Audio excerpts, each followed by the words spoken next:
It's Thursday, June 1, and time for your Barbados Today evening update. Thanks for joining us. I'm Fernella Wedderburn. We begin with news from the floor of Parliament, where Commerce and International Business Minister Donville Innes did not give his full support to this year's budget. The outspoken MP told the members of the House he has a number of concerns over the process, as well as some of the budgetary proposals outlined by Finance Minister Chris Sinclair on Tuesday. He noted the lack of consultation in the lead-up to the process, saying it was critical ahead of the presentation of the fiscal package. We have, therefore, to ensure that as we come to Parliament with budgetary proposals, that they are very much reflective, as far as possible, of the widest level of consultation and agreement. And where it doesn't occur, let us use this opportunity to bring things online. And there are certain things in this particular budgetary proposal that I will tell you honestly I am concerned about, particularly when it comes to the manner in which it can be interpreted and the manner in which it will be applied. Because we have not yet passed the budgetary proposals. We will note the financial statements. We haven't passed the budgetary proposals, but there is enough confusion out there in the wider society, in the various sectors, that tells me we better get it right in the next couple of hours in this Parliament, or this economy will not get going in the direction it ought to be going in. Innes also knocked the imposition of a 2% levy on foreign exchange transactions, saying it will have a negative impact on international business. I do not wish to hear international business entities leaving Barbados because of this 2% commission being applied to their transactions, when the truth in fact it should not be applied. Likewise, there are issues and clarity must be brought to the matter of when you do transfers, inter-account transfers from US dollars to Barbados dollar accounts. My position, according to the Minister of Finance in his statement, is that it's only applicable if you are purchasing foreign exchange. So there's no way that transferring funds from a US dollar account held in a commercial bank in Barbados to a Barbados dollar account to pay expenses domestically should be subject to any commission. So we have to bring these things, Madam Deputy Speaker, to a clear thing across Barbados. I only hope that Barbadians are prepared to work with the government on this matter. Because let's face reality, when these things are announced, people may start to find ways of holding on to the currency or doing other things. There must be a movement, and this is why I say communication is key. It's not just a matter of announcing a policy, but getting out there even before the policy is announced.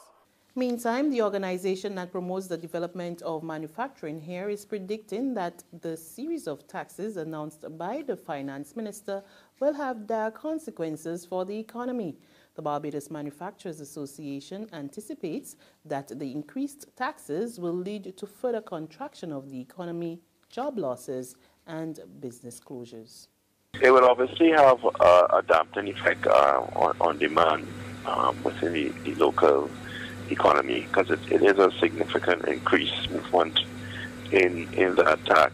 I mean, with the additional revenue or revenue that the government will be raising through that fiscal measure, it's obviously going to pull it out 200 or 100 something million out of the economy, they estimate, which will basically be less money circulating within the economy to spur economic activity. So as an event, people will spend less.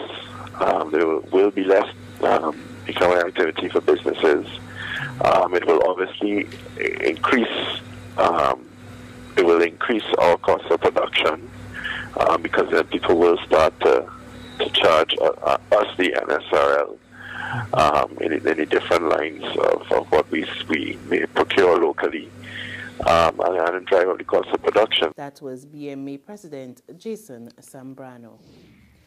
Minister of the Environment, Dr. Dennis Lowe, is not mincing his words on same-sex marriage. The matter came up for debate again today after opposition leader Mia Mottley yesterday suggested that the issue was a personal one and therefore should not be decided by any government. However, Lowe made it absolutely clear where he stood on the matter. The issue of same-sex legislation is my issue. Any man who wants to live in another man's house is his business. Any woman who wants to live with another woman, beat her, eat her, drink her, whatever pleasures they want to derive, that is a matter for them.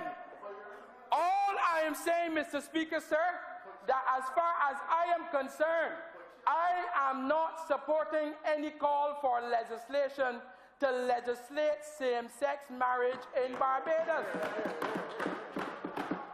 That's all I'm saying. In sports, the West Indies women's team needs to make adjustments if they are to be successful in the upcoming ICC Cricket World Cup.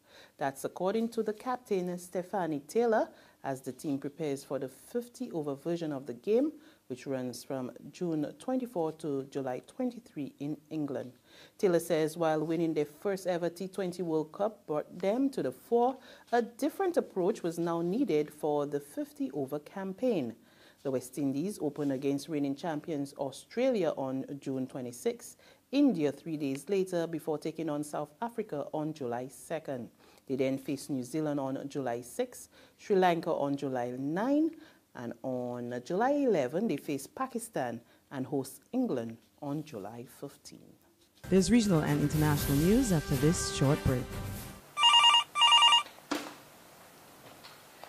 Good morning, Phillips & Company, may I help? Oh, certainly. One moment, please. Miss Phillips? Yeah? There's a lady on the line from the Nation newspaper who would like to speak with you. The Nation? Will she go on? Well, they're trying to sell us some ads. Look, don't make me laugh this morning. Ads in the Nation? They're real expensive, and for 1 year, nobody ain't buying them papers no more. Nobody ain't want to steal news. I hear reading Barbados Today online for free. So I tell she thanks for calling, but no thanks. We just advertising Barbados Today, families. Tell she is Barbados Today all the way. Okay, I'll pass on the message. Ma'am, are you still there? Oh, she put down. The Barbados Today, news you can trust.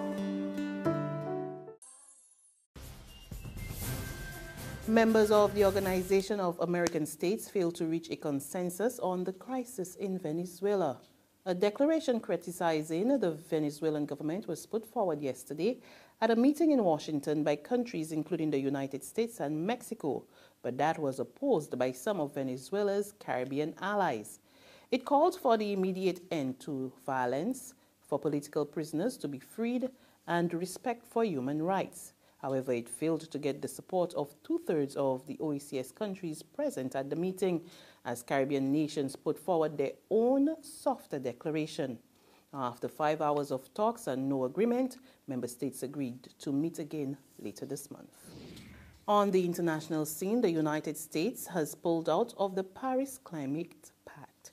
President Donald Trump today announced that his country would break ranks with some 200 countries and will renegotiate what he says is a better deal for Washington. Foreign leaders and business executives had lobbied heavily for the U.S. to remain a part of the deal, but ultimately lost out to conservatives who claim the plan is bad for the United States. I am fighting every day for the great people of this country. Therefore, in order to fulfill my solemn duty to protect America and its citizens, the United States will withdraw from the Paris Climate Accord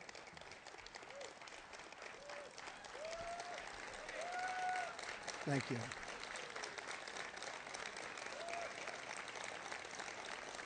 Thank you. But begin negotiations to re-enter either the Paris Accord or in really entirely new transaction. on terms that are fair to the United States, its businesses, its workers, its people, its taxpayers. So we're getting out. But we will start to negotiate, and we will see if we can make a deal that's fair. And if we can, that's great. And if we can't, that's fine. As president, I can put no other consideration before the well-being of American citizens. And that's news and sports. But there's more on our website at www.barbadostoday.bb. You can also subscribe to our e-paper, email updates, and like us on Facebook. We're also on ISME Media and bus terminals and screenplay at supermarkets and gas stations near you. Or you can tune into Mix 96.9 FM for the very latest. I'm Fernella Wedderburn. Good evening.